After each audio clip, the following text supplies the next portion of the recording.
যেখানে যেভাবে যায়, তো আমার প্রত্যাশা অবশ্যই ভিন্ন কিছু হবে।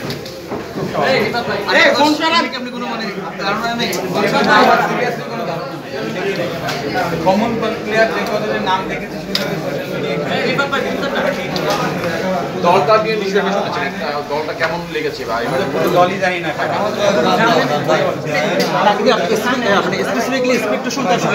আমরা চিন্তা করি যেটা প্রথমে বললাম, এক্সপেকটেশন হচ্ছে আপনার যা, সাধারণ মানুষের যা, তার বাইরে আমার নিশ্চয়ই আমারও না। আমরা সবাই চাই বাংলাদেশ দল এখানে খেলুক, ভালো খেলুক, এক্সপেকটেশন সেটাই। আসলে একটা বিষয় হচ্ছে যে আসলে আপনি যে বলতেছিলেন যেটা, এই যে দেশের অন্যান্য প্লেয়ার যারা আছে তাদের যে অ্যাচিভমেন্ট অনেক সীমিত সামর্থ্যের মধ্যে সর্বোচ্চ দেয়, অলিম্পিকে সরাসরি কোয়ালিফাই করছে। আমাদের ক্রিকেটে তো অনেক ক্লাস প্লেয়ার অনেক ফ্যাসিলিটি আছে, সেক্ষেত্রে কি আসলে সর্বোচ্চটা সব ক্রিকেট নিয়ে এই জন্য বলছি না সেটাই আমার প্রশ্ন এই যে উল্টাই না, আমার প্রশ্নটা হচ্ছে উল্টাটা, সেটা হচ্ছে যে ক্রিকেটাররা কি আসলে যে সুবিধা পায় সেটা কি আসলে দিতে পারে কিনা বা সে প্রত্যাশিত মান হয় কিনা, যেটা সুযোগ সুবিধা পায়। এটা আবার আরেক ধরনের কোশ্চেন হলো। এটা আমি মনে করি যে সবকিছু সমন্বয় দরকার। আপনাদের প্রথম ফোকাসটা আগে বললাম, স্পোর্টস এমন একটা জিনিস যেখানে আছে আপনার ইনভেস্টমেন্ট প্রয়োজন। স্পোর্টস এমনি হবে না। এখন ইনভেস্টমেন্ট করতে গেলে ফোকাস থাকতে হবে, সেখানে আপনারা রিলেটেড, সেখানে স্পন্সরশিপ রিলেটেড, সব কিছু সমন্বয় হলে সেই গেমসটা আস্তে আস্তে বেড়ে যাবে। মানে স্পোর্টসে আপনি ক্রিকেটের কথা বলেন, এখন কি হচ্ছে আজকে স্পন্সরশিপ বাংলাদেশ ক্রিকেট বোর্ডের কত আছে আপনি দেখেন, অন্যান্য ফেডারেশনের এই অবস্থায় নাই। খুব স্বাভাবিক ব্যাপার যে ইনভেস্টমেন্ট যত থাকবে তত প্লেয়ারদের ফ্যাসিলিটিস বাড়বে, প্লেয়ার তৃণমূল থেকে তত বেড়ে আসবে। তো আমাদের এই জায়গাটায় অন্যান্য গেমসে ল্যাকিংস আসছে বলে এই প্রবলেমগুলো হয়। তবে ইনভেস্টমেন্ট যদি ঠিক থাকে তাহলে হবে। এখন এই যে কাবাডি টুর্নামেন্টটায় যেমন এখন ইনভেস্টমেন্ট, যেমন এই একটা টুর্নামেন্টে 5 কোটি 5.5 কোটি টাকা ইনভেস্ট করা হচ্ছে। তো দ্যাট মিনস এই গেমসটা দেখবেন আসতে এবং লাস্ট 3 চ্যাম্পিয়ন হচ্ছে, যেটা আমরা জানি। তো এটা তো এই কারণে উঠে আসছে। তো এটাই বিষয় যে আপনি যখন প্লেয়ারদের যত্ন নিতে জানবেন, যত্ন নেওয়া হবে, তখন আস্তে আস্তে যত্নটা কি, যে তার ট্রেনিং ফ্যাসিলিটিস করা, তার কোনো ইনজুরি হলে সেটা প্রিভেনশনের জন্য একটা ভালো ট্রিটমেন্ট, হ্যাঁ, তার পরিবার নিয়ে মোটামুটি হেলদি থাকতে পারে, তার একটা সুব্যবস্থা, এইগুলো জিনিসগুলো এনশিওর করলে কিন্তু আপনি দেখবেন যে তৃণমূল থেকে মানুষ উঠে আসবে। আজকে কাবাডি খেলছে, আজকে বিভিন্ন জায়গায় খেলছে, কারণ কি তারা চিন্তা করে যে একটা সরকারি চাকরি হয়তো বা পাইতে পারি একটা টপ লেভেলে খেলতে। তো দেখেন এই কারণে কিন্তু এইসব স্পোর্টসগুলো এখনও বেঁচে আছে। আপনি যদি সরকারি চাকরিটা বন্ধ করে দেন, এইসব স্পোর্টস মরে যাবে। তো এই কারণে বলছি যে এই সমন্বয়টা জরুরি এবং সেই স্টার্টটা আপনাদের থেকে হতে পারে, যে সব স্পোর্টসকে এইভাবে সাপোর্ট করা, যে আপনারা অন্তত একটু ফোকাস রাখুন যাতে স্পোর্টসটা মানে শুধু ক্রিকেট না, সব ধরনের খেলাগুলো যেন বাংলাদেশে এগিয়ে যায়। তা আপনি তো সরকারের অংশ আছেন, সংসদ সদস্য, এবং আপনার যেহেতু ক্রিকেটের ব্যাকগ্রাউন্ড বা স্পোর্টিং ব্যাকগ্রাউন্ড, এই ব্যাপারে আসলে আপনার ভূমিকা এই জায়গাটা আসলে কতটুকু থাকবে? আমি ওইখানেও বলেছি, সবসময় আমি বলে এসেছি টোটাল স্পোর্টসকে গুরুত্ব দেওয়ার কথা আমি বলে এসেছি।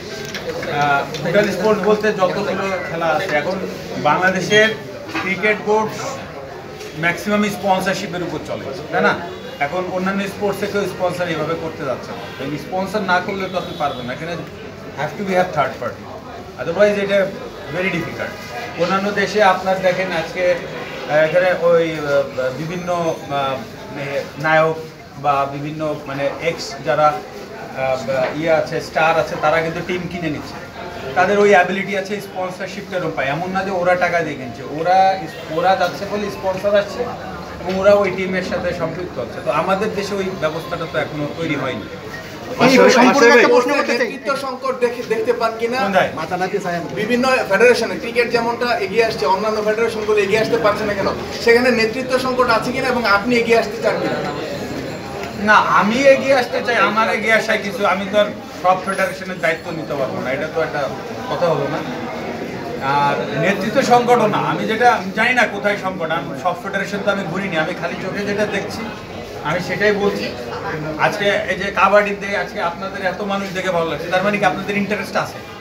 এখন ইন্টারেস্ট অন্যান্য খেলায় কেন নাই সেই জিনিসগুলো ফাইন্ড আউট করে বের করে সেভাবে কাজ করা ইম্পর্টেন্ট। আর আমি যে সবসময় ধরেছি, আমি একটা কথা বলে এসেছি যে আমাদের অন্যান্য স্পোর্টস যেগুলো সব আছে, সব স্পোর্টসটা যেন সমানভাবে গুরুত্ব পায় মানুষের কাছে। এখন শুধু ক্রিকেটটাই পাচ্ছে বা ফুটবল কোনো ক্ষেত্রে পাচ্ছে, বা আজকে আপনি কাবাডি পাচ্ছেন, অন্যান্য স্পোর্টস কিন্তু সেভাবে হচ্ছে না। অথচ আপনি দেখেন আমাদের মেয়েরা অলরেডি চ্যাম্পিয়ন হয়ে এসেছে, সাব চ্যাম্পিয়ন হয়ে এসেছে ফুটবলে। তাদের এখন প্র্যাকটিসের অবস্থা করা, তাদেরকে আরও উপরে যেতে পারে সেই অবস্থাটা এরকম আর কি বেছে বেছে যদি কিছু কিছু জায়গাগুলো কাজ করা যায় আমার মনে হয় আরও ভালো হবে। মাশরাফি ভাই, আপনার কি মনে হয় না যে আপনাদের মতো যারা তারকা ক্রিকেটার আছেন তারা যদি অন্যান্য খেলায় ব্র্যান্ড অ্যাম্বাসেডর হিসেবে এগিয়ে আসেন সেটা কার্যকর হবে অনেক? দেখেন আমাকে মহোদয় যতবার ডেকেছে আমি এসেছি, আমাকে যে কোনো স্পোর্টসে ডাকলে আমি যাবো।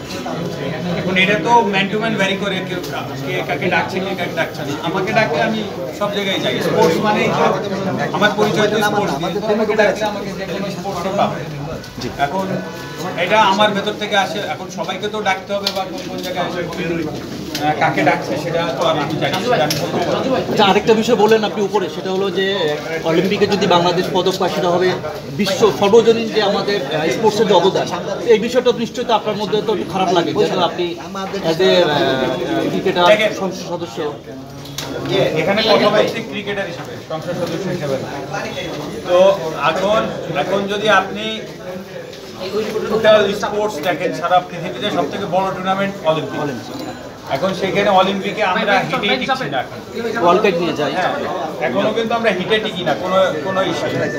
তো এখন আমরা কয় স্টেপ তাহলে পিছিয়ে আছি। এখনো আমাদের হিটে টিকলে তারপরে পদক যে কোনো তিনটার একটা আমরা পাওয়া। তো আমি বলছি যে এই কাজটা অনেক কঠিন, এই কাজটা এত সহজ না। কিন্তু যে আজকে ইন্ডিয়া আমাদের পার্শ্ববর্তী দেশ ইন্ডিয়া এখন ব্রোঞ্জ পাচ্ছে, সিলভার পাওয়া শুরু করেছে এবং গোল্ডও পেয়েছে। তো আজকে যদি আমরা এখানে যদি এই পদকগুলো পাওয়ার অবস্থায় যেতে পারি, তো এইটা আমার মনে হয় অল ওভার দ্য ওয়ার্ল্ড একটা বিগেস্ট নিউজ হবে এটা, যদি অলিম্পিকে আমরা কিছু করতে পারি। ক্রিকেট ওয়ার্ল্ড কাপ অস্ট্রেলিয়া জিতেছে, খুব সারা পৃথিবীতে নাম হয় না। তো ক্রিকেট ওয়ার্ল্ড কাপ এত বড় কিছু না, তবে বাংলাদেশের জন্য বিরাট কিছু হবে। কিন্তু অলিম্পিক যদি হয় সেটা বাংলাদেশের নাম সারা বিশ্বে ছড়াবে। Thank you. ভালো কথা শেষ।